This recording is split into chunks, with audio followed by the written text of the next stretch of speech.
Hi guys, welcome back to my channel. Thank you all for watching, subscribing and sharing. Today I'm speaking with a friend of mine. Her name is Candice Ascough. Am I saying it right? Say hi. Hello everyone, it's really good to be here with you. So Candice is married to a husband who works full-time as a director. She's a mom of 3. I know her last born. He's the cutest little muffin. And they lead a church called Hope City Church. Now today's conversation is all about the current racial climate in South Africa and in the world. And the reason why I brought Candice on is because Candice has been open to learning about race, racism and different cultures in South Africa. But also you've got a lot of black friends in your circles, and I just thought, as somebody who's pastoring a church that's growing and that you're hoping will be multiracial within the next few years, you are the perfect person to have the conversation with. But also, I think the South African church is not having this conversation a lot, you know. When we went into lockdown, we saw a lot of lives on Instagram, Facebook, a lot of conversation. Everybody was busy online. America was having this conversation, but South Africa was not. It's like we're talking about everything, raising kids, the church, that, but nobody was having this conversation. And I thought it's important that as the church we pioneer this conversation, because it will then be driven from a place of love and a place of hope for the future, not from a place of hate and division. Yeah. And so that's the conversation we'll be having today with Candice. Hope you learned something and hope you enjoy. And leave a comment below if you enjoyed the conversation. So let's start with the current climate, political climate or racial climate in South Africa and in the world. So much has happened with Black Lives Matter, EFF, Brackenfell, I can't even remember, but so much has happened. Even with us going into a lockdown, we've seen a lot of equality surfacing in terms of poverty levels. And obviously as a black girl, I know what's been happening in the black communities, but as a white person, you know white people that have been suffering. So where do you think the church is in terms of the racial uproar that we're currently facing in the world and in South Africa? So I think this conversation that needs to be had more and more, I think in the church it's something that is not as outspoken as it should be.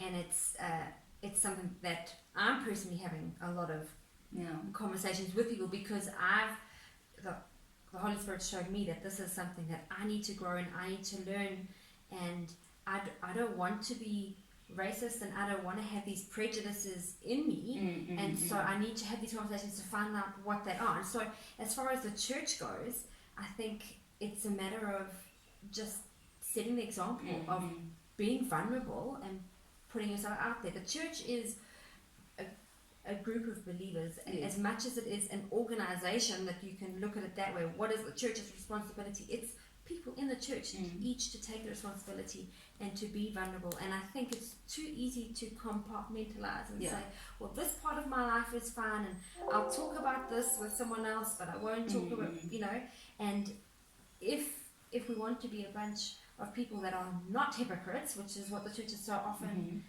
criticized for, then we need to start having these conversations more. So I think they are starting, but we need more. We need more. I agree. Yeah. And I mean, because there's always been culture differences even within the Bible. That is why the Bible speaks about the Jews and the Gentiles, but they've always been addressed. And Jesus would say, I did not just come for the Jews, but I came for the Gentiles as well. So these conversations have always been there. It's just of us having those conversations. And that is why when you go to the Old Testament, when you read from the book of Genesis right up to the whole Old Testament, when God is speaking to his people, he speaks to them in tribes. And when he calls them in tribes. And he will say the tribe of Benjamin, or the tribe of, or the people of Moses, or the Israelites. So it's not a new thing. I think it's just us finding a peaceful manner of having the conversation and moving forward.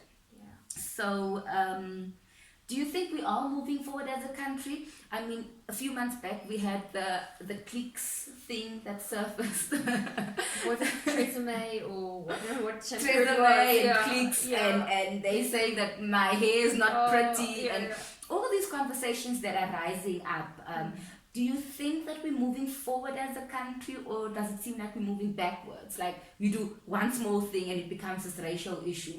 Or do you think that it's actually a sign, a good sign, that we are having these conversations, that instead of me shoving the fact that somebody said my hair is not beautiful under the carpet, I'm saying, hey, my hair is beautiful and let's talk about it. And if you think it's not beautiful, let me teach you about my hair. Or does it seem like, man, why should we, like, it's just hair, let's just move on? Are we moving forward, or are we regressing as South Africans? Okay, firstly, I've always loved your hair. So that's why I met you. I was like, your hair's amazing. Listen always tells me. Thank you.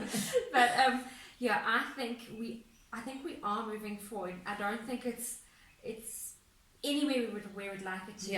And I think a lot of these issues that are coming up expose the need for the conversation. Exactly. So I don't know yet that the conversations are happening and happening well, but I think the need for them is being exposed by this. True. And people can see, and hopefully people will see, well, start to think, why don't I understand that?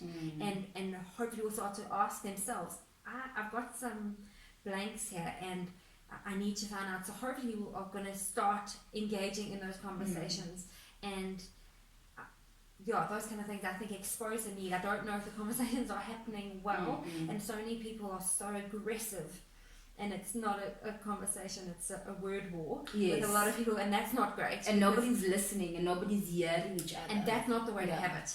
To have a conversation is to come in vulnerably and say, this is what I don't know. Please help me in what I don't know. I want to understand. And that wanting to understand is where it starts. So, I think we are moving forward, but it is slow. It's very slow. And that exposes how slow sometimes. But the need to have more of these conversations. Do you think that there are perceptions that we black and white people have about each other that is stopping us from walking together at a faster pace? I mean, it's about over 20 years post-democracy. So do you think there is perceptions that we have? And I'm going to make an example. We had neighbors, our previous neighbors, actually our neighbors' neighbors. We have white neighbors, and then they have neighbors. Okay. And their neighbors on the other side were also white. Okay. But the neighbors on the other side didn't like these neighbors who lived next to us, and they're both white. And I always and the guys on the other side were very hostile towards these guys. And when this guy had a bit of a sip of his whiskey, he would come to us and he'd say, you know how these white people are, they're full of themselves. And we thinking, you white. But then I'm saying to Joseph, if I was living in the house next door, I would probably interpret those guys as bad attitudes as racism because I'm black. But they're probably not racist, they're just rude, because they're rude to their own people. So I do feel that as black people, we interpret everything as racism, even though it's not. Even though somebody's just having a bad day and they're hooting badly at me, and they probably would have done that even if it was you, which I think is something that we as black people should change. Sometimes you're just having a bad day, and whether it you taking that frustration out on me, if it wasn't me and it was another white lady, you probably would have done the same because you're having a bad day. But as a black person, I interpret all of that as racism because I'm black. So everything you do is racism. But that guy was rude to a white guy, so he's just rude. It had nothing to do with race. So those perceptions that we have about each other, do you think they stop us from moving forward and just genuinely loving each other? And if we didn't have those perceptions, that the walk would have been faster? But the thing is, to change those perceptions is so difficult, and that approach of, it's racist, everything is racist, is a very defensive posture, which is understandable when you look at the history of everything was racist, and it was because you were black. And so that is a very natural response. But the thing is, certainly as believers, as the Holy Spirit works inside of us, that natural has to change to a supernatural, God natural, and that changes the response. And so I think as a country, progress needs to be made in those kind of things and the way perceptions happen, but that doesn't happen just because government changed something. That is a work that God can do in hearts like no government system can. And that is where God is coming and healing nations, and that's part of the commission that God's given the churches to be that answer, and that happens from me renewing my mind of who I am, and it changes the way I filter, it changes my filters. So, but I totally understand for a black person doesn't know Jesus, they don't have any filters that have been renewed, that they would see that and so interpret it that way, and I totally I appreciate that, and possibly sometimes I'm over sympathetic to that personally, and I might excuse someone's behavior because they're black, which isn't okay either. You know, it's like there's a proper way to behave sometimes, no matter what color you are, and sometimes that's my own personal weakness. I'm not saying me as all white people, but just me personally. Sometimes I might excuse more than should be excused, because you don't want to be labeled as racist. Possibly, yes. And also I'm not quite sure if something I'm doing is racist or not. So it's not even about being labeled, but I genuinely don't want to be. So I don't know if what I'm doing or saying, or if I'm responding about something is racist or not. And because we don't know what we don't know, so there are things that I know now that I wouldn't say or do, but a few years ago I wouldn't have thought twice about whatever it is. I like what you say when you say some of the things you don't know. I had a meeting with somebody I work with this week, and I said, they asked me, do you think I'm racist? And I said to them, I don't think you're racist, but I think you're race aware, because you're constantly talking about potholes not being fixed and the black government that's using money and he said to me, but Theodora, I would have, and I said to him, as I'm sitting there in my office listening to you, I keep on feeling that you're speaking to me, and as a black person it makes me feel small, it makes me feel bad because I am not sitting in government. And he says to me, but Theodora, you're interpreting it wrong, because I would have said that even if it was only white people in the office.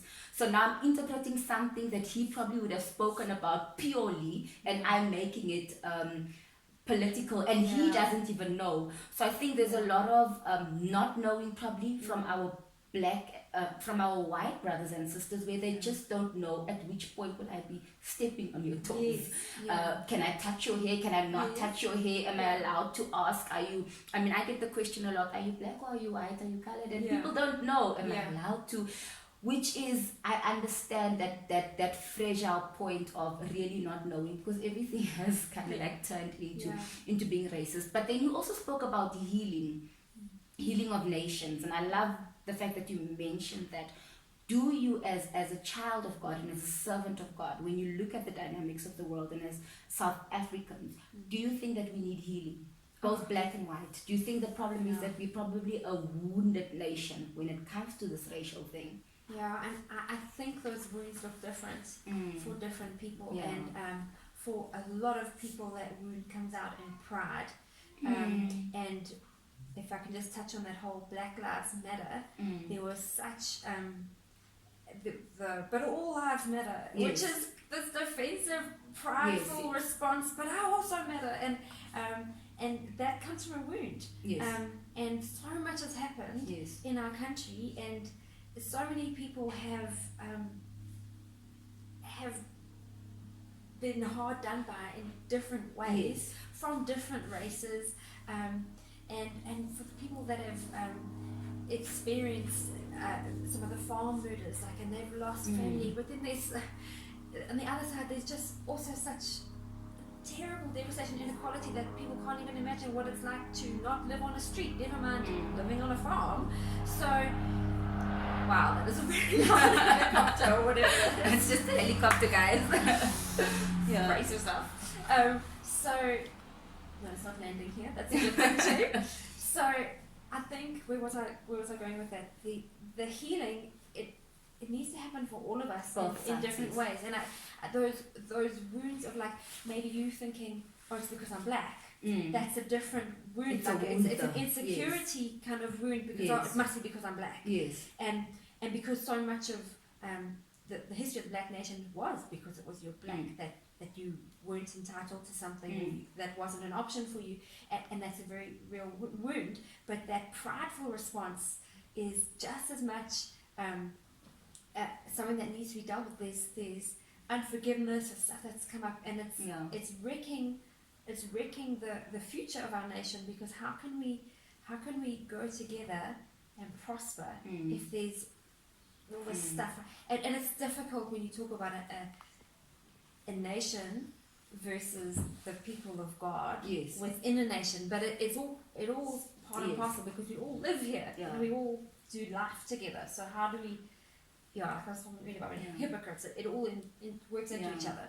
So I don't know if that I think as a nation we do need to heal from the past, and it's only, I guess, through having these conversations, through being vulnerable, through asking the right questions, through being in the right circles, through opening up yourself to other people, other racial groups. If I don't interact with white people, I'll never understand how they think, how they act, their insecurities, their fears, because they also have those fears. If I cocoon myself up in a certain place with certain people, that stops my healing. And if you don't heal, you then take that bitterness over to the next generation, and the next generation, and the next generation. But let's talk about you mentioning earlier to me that as a white person, you sometimes tend to carry around a lot of guilt about the blessings that God has given you. You're prosperous, and what you have doesn't come as a result of your skin color, but it comes as a result of your hardworking family. But you have found yourself feeling guilty about the fact that you might have something that a white person doesn't have, or as a couple you guys might have some things that another black couple doesn't have, and it makes you not enjoy those blessings. Let's speak about that white guilt that a lot of white people probably carry, and black people don't even know about.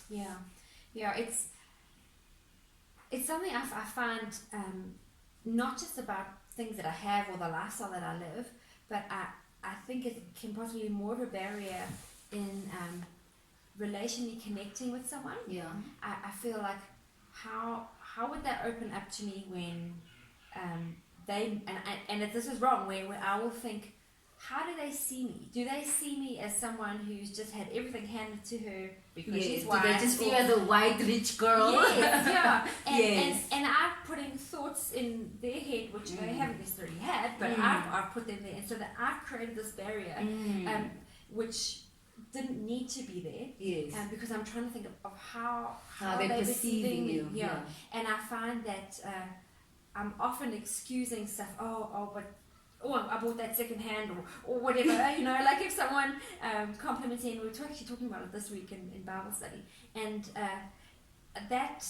but the white guilt is different just to being prosperous and feeling bad that I've got good things, but when it comes to interracially connecting with people, there are people that I've built friendships with, that I feel safe to speak with about whatever it is, but then there's some people that I don't know, and bridging that gap of I don't know you but I want to know you, that gap I find is harder because of carrying white guilt. So or the person who is on the street and I want to talk to them and I want to help them, I am far less able to connect with them. If they're a white person on the street, I can connect with them a lot easier, beside the whole language barrier sometimes, a lot easier than I can than a black person living on the street, because I feel like they are, how are they perceiving me? In fact, there is one guy that I try and talk to at the robots all the time. He's so angry with me. Don't you even have money for me? I don't have money for water. And he's cross with me because I honestly don't have any coins at the time. And he is honestly angry with me. And I think it's because I'm white. Yes. It might just be because you just don't have coins. And I have a car, and so I should have money and I should give to him. That's what he's thinking. And it might not be because I'm white, but I'm thinking it's because I'm white. So, but do you think that have you experienced a lot of that though, where you felt that black people are guilt tripping you? Do you think that's what they do to white people sometimes? I don't know. I think it's quite different when you when you're at the traffic light and someone's begging for money, there's a lot of guilt tripping that happens. And generally that's what it's all about. And or just that you do feel guilty, or can often be feel manipulated into whatever it is. So there's a bit of all. So I think that is part of it. The white guilt thing is something that I've spoken with white friends about as well, and they also have it. And then I've spoken with some white friends that don't have any of it, and they are I see they've got some questions that might need to ask themselves as well. So I think the spectrum is quite broad, and people's journeys are quite different, and I think comes back down to their hurts, and their hurts affect them differently in their experiences. But that key of forgiveness is huge, because that releases someone from carrying that. We spoke about BEE earlier. I wasn't able to study nursing in this country because I didn't fit the BEE racial quotient. So I wasn't able to study, and I had plans. I was going to study at this nursing school, and then I couldn't because I was the wrong colour. It made no difference what my grades were at the end of matric. And but because of my background, my privilege, I was able to go and study in the UK. So how can I hold that against? And so for me it was very easy to forgive that in regards to the whole BEE thing, because that was there were other friends of mine that weren't able to, but they made a plan. They studied something different, or they it worked out differently for them. But for me, I don't have to forgive. I had to forgive that. Why didn't I get the chance to be here? Why did I have to go overseas and study? And and it was a blessing to be able to go overseas and study in another country, but it wasn't my first choice. And that choice was taken away from me because of the way the colour of your skin. And I mean, that compared to someone who doesn't even have the opportunity to study because they couldn't even get to a school. You know, like I look at it in perspective, and it's I can't be my BEE opinions are very I don't have much of them because or much against it to say that, because I see the inequality and it bothers me. It really bothers me that there are still people that don't have an opportunity, and so there might be two people looking for a job and the black person will get it, but what the other options that white person has compared to that black person, not because of anything else, but because of they are white, and that black person because of what their grandfathers and grandfathers have been through, which isn't their fault, and it's not the white person's fault that their grandfathers went through that, but there's inequality and it's got to change. So if BEE is what we use to help fix that change, and with all its flaws, then let's do more of it. If BEE needs to change to something else needs to come, because it's not fixed yet. That inequality is still there. I like what you're talking about, and I think a lot of times when we have the racial conversation, we focus so much on the hurt and the pain of the black community because of where we come from. But I want to talk a bit about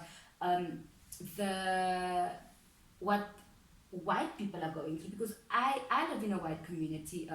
I live in a town, small town, so it's not a suburb, so it's not just a bunch of rich white people. So it's a town. There's poor white people, there's the middle class, and there's the rich. It's divided into such a being. So I have seen white people on street corners begging, and I know of white people who are unable to buy houses and they're renting in middle class areas, and I know of white people doing entry-level jobs. So where we live, we're able to see that kind of suffering, and though it will never really compare to the suffering of black people, as in there probably will never be a white squatter camp. There has been a lot of inequality, and there has been a lot of hurt, and there has been a lot of the white guilt, where white people feel, especially the nice white people, they can't enjoy the blessings that God has given them because of what's happening. Talk to me about, I worked in real estate 2 years back, and half of the houses I was selling was white people moving overseas because they felt the children had no future. And I don't know, in my head I'm thinking, you crazy, you can apply for a job and you'll still get a job. If you go to school, in my head I still think there's opportunities, but I do not know. Talk to us about where the white community is in terms of the pain and the guilt and those opportunities being taken, because you could have been a white girl who might not have had money to go overseas, and you studying nursing could have been the only hope you had. Thank God that you were privileged, that you could have done other things, but you could have been that white person who didn't have that opportunity. So where are white people sitting in all of this right now? What is that hurt that they're not allowed to speak about because we will shut their privilege in their face? So I can't speak for other people. But if I think about the people that I know that are wanting to immigrate or that are going, I think the jobs is one thing.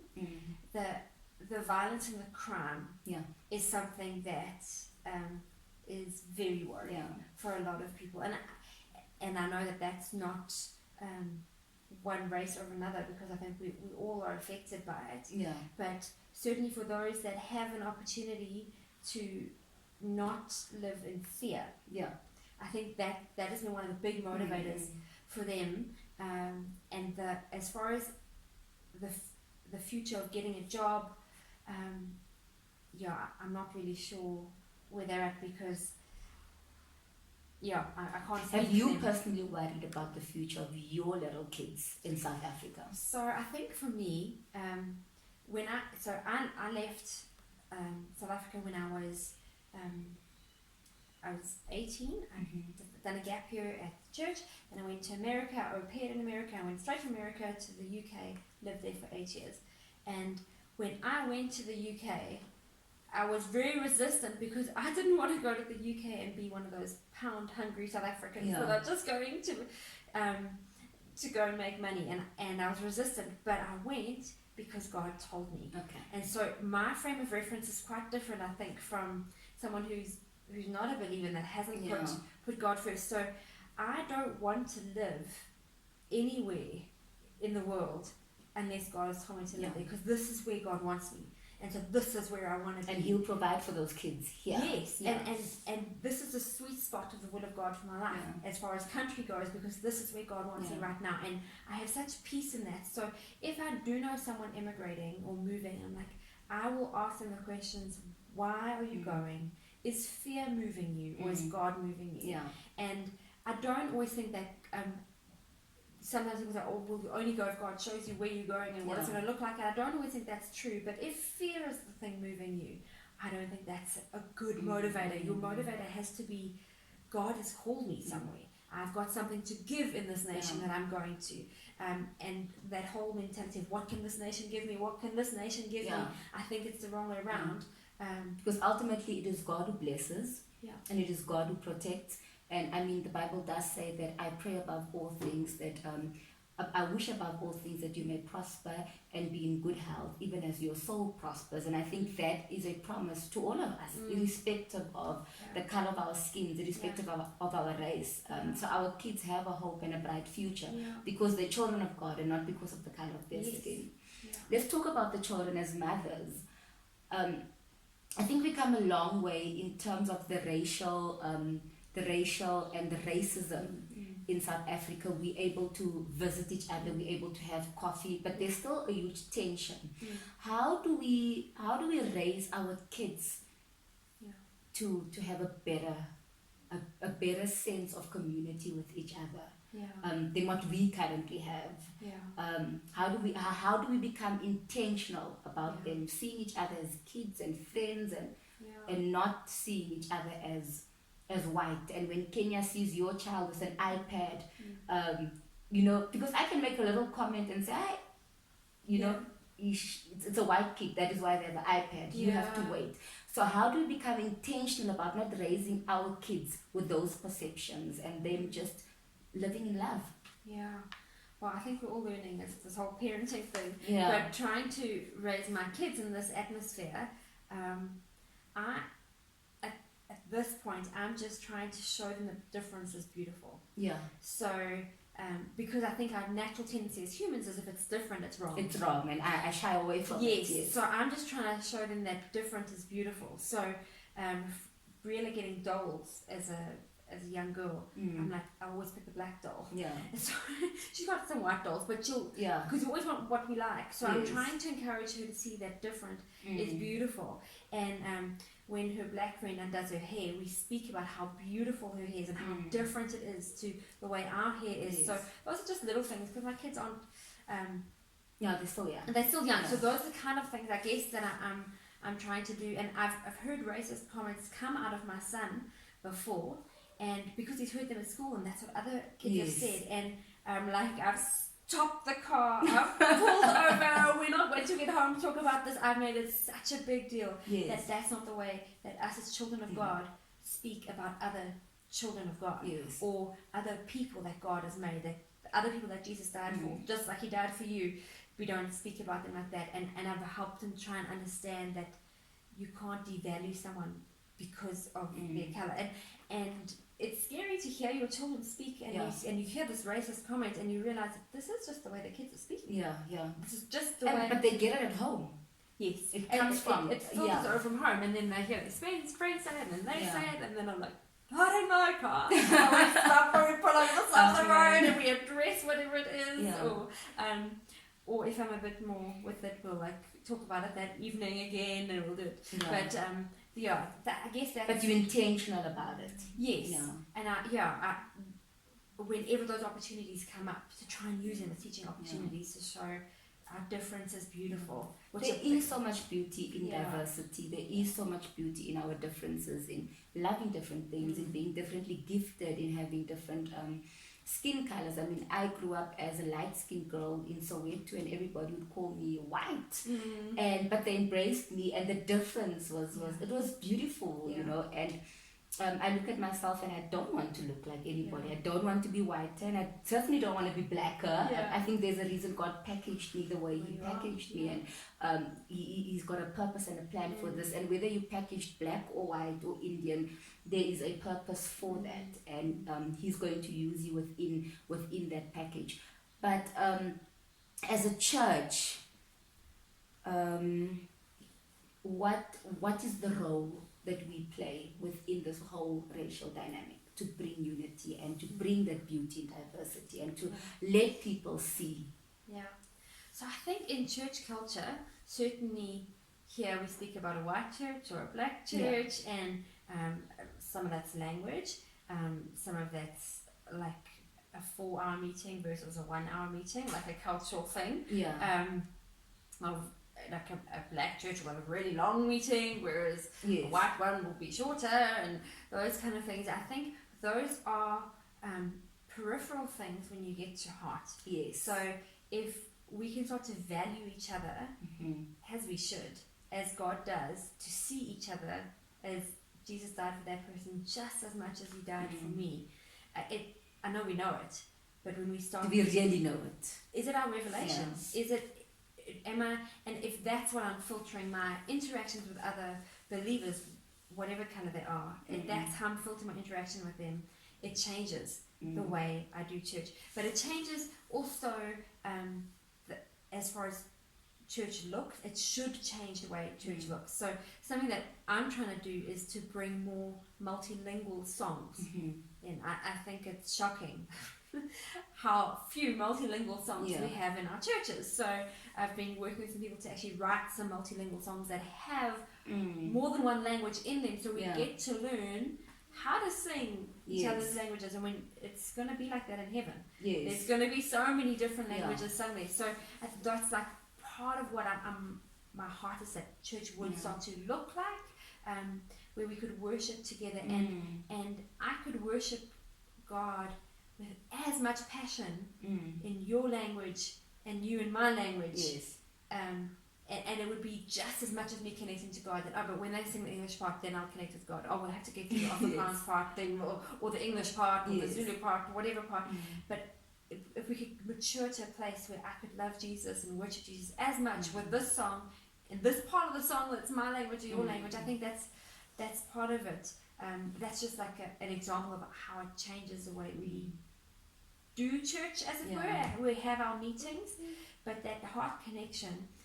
And when I read in the scriptures about the body of Christ, He is the head, and we are part of His body. Every single one of us is important. And we don't like to say it, but I think often we feel that that part's not as important. And we've disregarded, but that's fine, I'm just not going to think about that. I'm just going to focus on my part, my people, my stuff, my way, my preference. And it's not about my preference. And being a part of the body is not about my preference. It's about working with the other parts of the body. And so it's a sacrifice. And there has to be some sacrifice on my part, and sacrifice my preferences sometimes. So my heart and my prayer is that the church would change in that we would sacrifice more of our preferences to include and embrace each other better, love each other better, appreciate each other better. But it's a journey, but it is happening. It is happening. And for some of my friends, my closest friends, for them to be different colours to me. If they're not different colours to me, they're only my own colour, maybe I should be asking myself the question, why is that? And need to be, am I just keeping myself in my own bubble of who I like? Because they are like me. That is why I like them. That needs to change. So, and I think that must happen in the church. True. And hopefully filter out into society. True. And I think just to walk in, and as we close, to walk in the foundation of love as children of God. Yes, there are politics. Yes, there's so much that has happened. But I like what you say. Jesus died for the black person as much as He died for the white person. And as children of God, we need to see each other through the eyes of God and walk through the eyes of love. And for me, one of the hardest things I think in this season has always been to how do I stay connected to my white friends despite what's happening at the top, despite when the Black Lives Matter move, when the police was killed that young man in America, and I was watching the funeral, I was so hurt. And for me it was like, how do I go to work the next day and look at my white friend as my friend and not as a white person? So I think that should be one of the things that we challenge ourselves, both black and white, as no matter what happens at the top, let's continue to love each other. Let's continue to move forward, no matter if things might go backwards at the top politically, on Twitter, wherever, but let's continue to see beauty in diversity and love each other despite what's happening there. And when I see Candice, I shouldn't see Donald Trump. I should see Candice. Should hope I don't have to get there, right? So and that can only come out of love. Yeah. So the foundation of it all is love, and God is love. I'm going to end it right there so that it's not too long. I hope you guys enjoyed this conversation. Candice, thank you for coming on. It's not an easy conversation to have. You might be judged for the rest of your life for things you said on this YouTube. So it's not an easy conversation to have. So thank you for agreeing, and thank you guys for watching. And if you'd like us to have more of these conversations, do comment down below. Don't forget to like, subscribe, and share. Bye.